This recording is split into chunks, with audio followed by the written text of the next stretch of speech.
नमस्कार मंडळी, आम्ही घेऊन आलो आहे बिग अशी टाउनशिप शेलूमध्ये. या खुर्चीमध्ये तुम्हाला स्विमिंग पूल, क्लब हाऊस, AC जिम या सर्व सुविधा उपलब्ध आहेत. चला तर आपण पाहू लॉबी. हे आहे लॉबी. हा आहे show flat.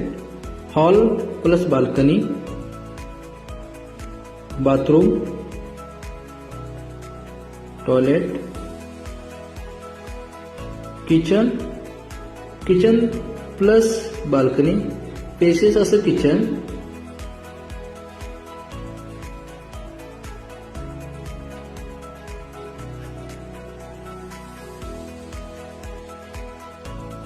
Bedroom plus balcony, spaces असं बेडरूम.